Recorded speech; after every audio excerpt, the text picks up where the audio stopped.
നിങ്ങളുടെ curtain boring ആവാറില്ല കാരണം എന്താണ്? ഒരു എലഗന്റ് ആയിട്ടുള്ള കർട്ടൻ എങ്ങനെ സെലക്ട് ചെയ്യാം?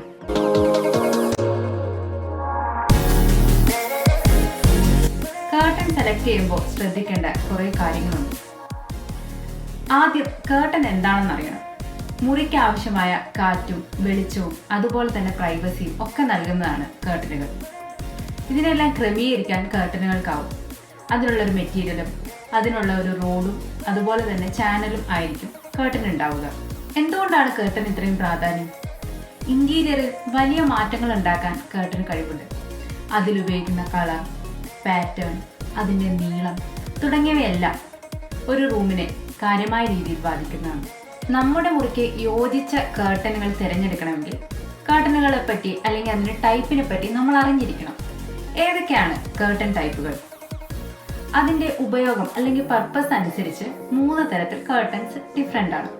Shear curtain, black out curtain, അതുപോലെ തന്നെ തെർമൽ കർട്ടൻ. എന്താണ് ഷിയർ കർട്ടൻ? പൊതുവെ പോറസ് ആയിട്ടുള്ള മെറ്റീരിയൽസ് കൊണ്ട് ഉണ്ടാക്കുന്ന വളരെ നനുത്ത കർട്ടനുകളാണ് ഷിയർ കർട്ടനുകൾ. ഇത് ആവശ്യത്തിന് കാറ്റും വെളിച്ചവും ഒക്കെ നമ്മുടെ മുറിയിലേക്ക് കൊണ്ടുവരും. കൂടാതെ ഇതിന് വിസിബിലിറ്റി കുറച്ച് കൂടുതലായിരിക്കും. അപ്പോൾ അതുകൊണ്ട് പ്രൈവസിക്ക് വേണ്ടി നമ്മൾ ഷിയർ കർട്ടൻ ഉപയോഗിക്കേണ്ട ആവശ്യമില്ല. ഷിയർ കർട്ടൻസിന് ഉപയോഗിക്കുന്ന മെറ്റീരിയൽ പോളിസ്റ്റർ ആവാം, കോട്ടൺ ആകാം. എന്തായാലും അത് കാറ്റിനെയും വെളിച്ചത്തിനെയും ക്രമീകരിക്കുന്ന രീതിയിലുള്ളതായിരിക്കണം. അടുത്താണ് ബ്ലാക്ക് ഔട്ട് കർട്ടൻസ്. വളരെ കട്ടിയുള്ള, വെളിച്ചത്തെ വളരെ കുറച്ച് മാത്രം റൂമിനുള്ളിലേക്ക് കടത്തിവിടുന്ന കർട്ടനുകളാണ് ബ്ലാക്ക് ഔട്ട് കർട്ടൻ. അപ്പോൾ ഇതിന് നല്ല കട്ടിയുള്ള മെറ്റീരിയൽ ആയിരിക്കും. കോട്ടൻ്റെയോ അല്ലെങ്കിൽ പോളിസ്റ്ററിൻ്റെയോ ഒക്കെ മിക്സ് ആയിട്ടുള്ള സാറ്റിൻ്റെ ഒക്കെ മെറ്റീരിയൽസ് നമുക്ക് ബ്ലാക്ക് ഔട്ട് കർട്ടന് വേണ്ടി ഉപയോഗിക്കാവുന്നതാണ്. ഇത് നമ്മുടെ മുറിയിലേക്ക് വരുന്ന വെളിച്ചത്തെ കൃത്യമായ രീതിയിൽ ബ്ലോക്ക് ചെയ്യുന്നു. നെക്സ്റ്റ് ആണ് തെർമൽ കർട്ടൻസ്.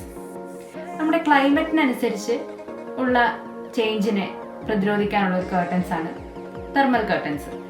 ഇത് പുറത്തുള്ള ചൂട് എയറിനെ നമ്മുടെ ഉള്ളിലേക്ക് വരാതിരിക്കാൻ, കോൾഡ് എയർ ആണെന്നുണ്ടെങ്കിൽ മുറിക്ക് കൂടുതൽ ചൂട് നൽകാനും ഒക്കെ ഒരു ഇൻസുലേറ്റർ ആയ രീതിയിൽ ഈ കർട്ടൻസ് ഉപയോഗിക്കാറുണ്ട്. അപ്പോൾ നമ്മൾ പലപ്പോഴായിട്ട് കാണുന്നത് ഈ 3 ടൈപ്പ് ഓഫ് കർട്ടൻ്റെയും ലെയറുകളായിരിക്കും. ചിലപ്പോൾ ബ്ലാക്ക് ഔട്ട് കർട്ടൻസും അതുപോലെ ഷിയർ കർട്ടൻസും ഒരുമിച്ചിടുന്ന കാണാം.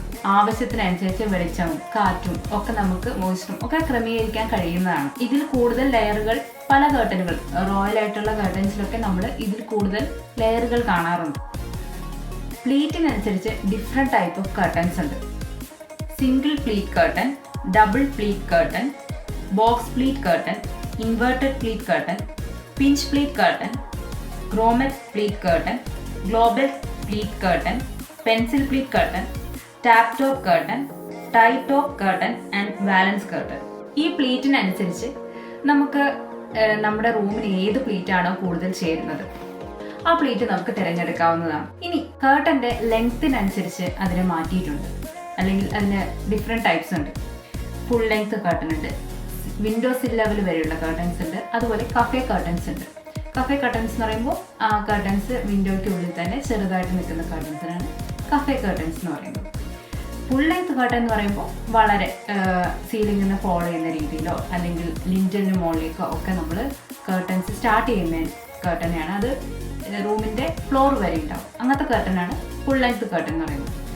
വിൻഡോൻ്റെ സില്ല് വരെ ലെവൽ വരെയൊക്കെ ഉണ്ടാകുന്ന കർട്ടൻസിനാണ് നമ്മൾ വിൻഡോ സിൽ ലെവൽ കർട്ടൻസ് എന്ന് പറയുന്നത്. അപ്പോൾ ഇതാണ് ടൈപ്പ് ഓഫ് കർട്ടൻസ്. ഈ ഓരോ ടൈപ്പും നമ്മളുടെ മുറിക്ക് ഏതാണ് യോജിച്ചത് എന്നുള്ളത് കണ്ടെത്തുകയാണ് നമ്മളെ സംബന്ധിച്ച് ഏറ്റവും പ്രധാനപ്പെട്ട കാര്യം. ഒരു സ്പേസിനെ അറിഞ്ഞു വേണം നമ്മൾ കർട്ടൻ ഇടാൻ. അതായത് എന്താണ് ആ സ്പേസിന് ആവശ്യം. അതായത് ഒരു റൂമിൽ ഇപ്പോൾ വെളിച്ചം കൂടുതലാണ്, അപ്പോൾ അവിടെ കൂടുതൽ വേണ്ടത് ബ്ലാക്ക് ഔട്ട് കർട്ടൻസ് ആണ്. ഷിയർ കർട്ടൻസും ഇടാം. അതല്ല, ഒരു റൂമിൽ വെളിച്ചം കുറവാണെന്നുണ്ടെങ്കിൽ അവിടെ ഷിയർ കർട്ടൻ ആണ് ഇടുന്നത്. അങ്ങനെ എന്ത് പർപ്പസിനാണ് നമ്മൾ ആ റൂമിൽ കർട്ടൻ ഇടുക എന്നുള്ളത് വളരെ ഇമ്പോർട്ടൻ്റ് ആയ കാര്യമാണ്. ആ കാര്യത്തിനനുസരിച്ച് വേണം നമ്മൾ ഷിയർ കർട്ടൻ ആണോ, ബ്ലാക്ക് ഔട്ട് കർട്ടൻ ആണോ, തെർമൽ കർട്ടൻ ആണോ, അതിൽ കൂടുതൽ ലെയറുകൾ വേണോ എന്ന കാര്യം തീരുമാനിക്കാം.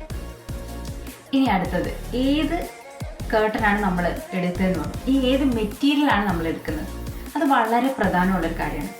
അതായത് ഇപ്പോൾ ഒരു ഹെവി ആയിട്ടുള്ള മെറ്റീരിയൽ, വളരെ വെൽവെറ്റ് ആയിട്ടുള്ള ഒരു മെറ്റീരിയൽ നമ്മൾ ഒരു ചെറിയ റൂമിൽ കൊണ്ട് വെക്കുകയാണെങ്കിൽ അത് ആ റൂമിന് ഭയങ്കര ബുദ്ധിമുട്ടുണ്ടാക്കും. അതായത് ആ റൂം കൺജസ്റ്റഡ് ആക്കും, കുറേക്കൂടെ ഇൻറ്റീരിയർ മോശമാക്കുകയാണ് ചെയ്യുന്നത്. അപ്പോൾ നമ്മൾ ഒരു ചെറിയ റൂമിനാണെങ്കിൽ കുറച്ച് ലൈറ്റ് ആയിട്ടുള്ള മെറ്റീരിയൽ, ലൈറ്റ് കളേഴ്സ് തുടങ്ങിയവയൊക്കെ നമുക്ക് കൊടുക്കാവുന്നതാണ്. ഡാർക്ക് കളേഴ്സ് അല്ലെങ്കിൽ ഹെവി ആയിട്ടുള്ള മെറ്റീരിയൽസ് തുടങ്ങിയവയൊക്കെ നമ്മൾ ചെയ്യേണ്ടത് ഒരു വലിയ റൂമിലാകുമ്പോൾ അല്ലെങ്കിൽ ഒരു വലിയ സ്പേസിൽ ആ സ്പേസിനെ ഫില്ലാക്കാനൊക്കെ നമുക്ക് ഇങ്ങനത്തെ കളേഴ്സും മെറ്റീരിയൽസും ടെക്സ്റ്റേഴ്സും ഒക്കെ നമുക്ക് കൊടുക്കാവുന്നതാണ്. അടുത്തത് നമ്മൾ അതിലുപയോഗിക്കുന്ന പാറ്റേൺസ്, അതായത് വലിയ പാറ്റേൺസ് അല്ലെങ്കിൽ ചെറിയ പാറ്റേൺസ്, അങ്ങനെ ഒത്തിരി പാറ്റേൺസ് ഇപ്പോൾ കേർട്ടനിൽ അവൈലബിൾ ആണ്. പക്ഷെ നമ്മളുടെ മുറിയുടെ സൈസ് അല്ലെങ്കിൽ അവിടെ കുറച്ച് വളരെ റിലാക്സ്ഡ് ആയിട്ടിരിക്കുന്ന അല്ലെങ്കിൽ ഒരു വിശാലമായ ഒരു റൂമാണ് നമുക്ക് വേണ്ടെങ്കിൽ നമ്മൾ കേർട്ടൻസ് ഇടുമ്പോൾ വലിയ പ്രിൻറ്റുകളോ ഡാർക്ക് കളറോ ഒന്നും കൊടുക്കാതിരിക്കുക. പകരം ലൈറ്റ് ആയിട്ടുള്ള പ്രിൻറ്റ്സ്, ചെറിയ പ്രിൻറ്റുകൾ അല്ലെങ്കിൽ ഷിയർ കേർട്ടൻസ് മാത്രം ഇടുക. അങ്ങനെയുള്ള കാര്യങ്ങൾ നമുക്ക് ട്രൈ ചെയ്യാവുന്നതാണ്. കേർട്ടൻ ഇടുമ്പോൾ ശ്രദ്ധിക്കേണ്ട മറ്റൊരു കാര്യമാണ് കേർട്ടൻ്റെ ലെങ്ത്. ഇപ്പോൾ കൂടുതലായിട്ടും ഫുൾ ലെങ്ത് കേർട്ടൻസ് ആണ് പ്രിഫർ ചെയ്യുന്നത്. എന്തുകൊണ്ടാണ് ഫുൾ ലെങ്ത് കേർട്ടൻസ് ഇടുന്നത്? കാരണം അതിന് പ്രത്യേക ഒരു ഭംഗിയാണ്. അത് റൂമിന് കുറച്ചുകൂടെ വൈഡായിട്ടുള്ള, കുറച്ചുകൂടെ ടോളായിട്ടുള്ള, നല്ല ഉയരവും അതുപോലെ കുറച്ച് വിശാലതയും ഒക്കെ റൂമിന് കൊടുക്കുന്നുണ്ട്. സീലിംഗ് എന്ന് ഹോൾ ചെയ്യുന്ന രീതിയിൽ കേർട്ടൻ ഇടുന്നത് ഇപ്പോൾ വളരെ ട്രെൻഡിങ് ആണ്. ഇത് ഒരു ഡ്രാമാറ്റിക് ലുക്ക് കൂടെ തരും, ഒരു ലക്ഷറി ഫീല്. കുറച്ച് ലക്ഷറി ആയിട്ടുള്ള ഒരു സാറ്റിനോ സിൽക്കോ അങ്ങനത്തെ ഒരു മെറ്റീരിയലും കൂടെ കൊടുത്തു കഴിഞ്ഞാൽ റൂം വളരെ കുറച്ചുകൂടെ അതിൻ്റെ ഇൻറ്റീരിയർ എലിവേറ്റ് ചെയ്യും. നമ്മളുടെ റൂമിനനുസരിച്ച് വേണം. അതായത് ഇപ്പോൾ റൂം ചെറുതാണെങ്കിൽ നമുക്ക് ഫുൾ ലെങ്ത് കേർട്ടൻ ഇട്ടാൽ മൊത്തത്തിൽ ഒരു വലിപ്പം വരും. ഇനി അതല്ല, റൂം വളരെ വലുതാണെങ്കിൽ വിൻഡോസിൽ കേർട്ടൻ ഇട്ടാലും കുഴപ്പമൊന്നും ഉണ്ടാവില്ല. ഇനി റൂം തീരെ വൈഡല്ല, ടോളാണ് പക്ഷെ വൈഡല്ല എന്നുണ്ടെങ്കിൽ നമുക്ക് വിൻഡോസിൽ കേർട്ടൻ ഇട്ട് കഴിഞ്ഞാൽ അതും നന്നായിരിക്കും. അപ്പോൾ ആ കാര്യങ്ങൾ നമുക്കൊന്ന് ശ്രദ്ധിക്കാം. അതുപോലെ നമ്മൾ ഇതിൻ്റെ മെറ്റീരിയൽ സെലക്ട് ചെയ്യുമ്പോൾ അതിൻ്റെ യൂസർ, അതായത് വാഷ് ചെയ്യാൻ പറ്റുന്നതാണോ അല്ലെങ്കിൽ അതെങ്ങനെയാണ് അത് മെയിൻറ്റെയിൻ ചെയ്യേണ്ടത് എന്നുള്ള കാര്യം നമ്മൾ വളരെ കൃത്യമായിട്ട് നോക്കേണ്ടതാണ്. കാരണം പലപ്പോഴും നമുക്ക് റൂമിന് പറ്റാത്ത മെറ്റീരിയൽസ് അല്ലെങ്കിൽ പൊടി കയറുന്ന മെറ്റീരിയൽസ് അതൊക്കെ നമുക്ക് യൂസ് ചെയ്യുമ്പോൾ വളരെയധികം പ്രശ്നങ്ങൾ ഉണ്ടാവാൻ ചാൻസ് ഉണ്ട്. അപ്പോൾ അത്തരം കാര്യങ്ങൾ കൂടെ നമ്മൾ ഇത്തരം കർട്ടൻ്റെ മെറ്റീരിയൽസ് ഒക്കെ എടുക്കുമ്പോൾ ശ്രദ്ധിക്കേണ്ടതാണ്. ഇത്രയും കാര്യങ്ങൾ നിങ്ങൾ കൃത്യമായി ശ്രദ്ധിക്കുകയാണെങ്കിൽ നിങ്ങളുടെ ഇൻറ്റീരിയർ സ്പേസിന് വേണ്ട കൃത്യമായ കേർട്ടൻസ് ഏതാണെന്ന് നിങ്ങൾക്ക് തന്നെ തിരഞ്ഞെടുക്കാം. ചെറിയ മുറിയായാലും വലിയ മുറിയായാലും അതിനെ നമുക്ക് കേർട്ടൻസ് ഇട്ടുകൊണ്ട് തന്നെ അതിനെ മാറ്റിയെടുക്കാവുന്നതാണ്. അപ്പോൾ നിങ്ങൾക്കും ഒരു അടിപൊളി കേർട്ടൻ കിട്ടട്ടെ എന്ന് ആശംസിക്കുന്നു.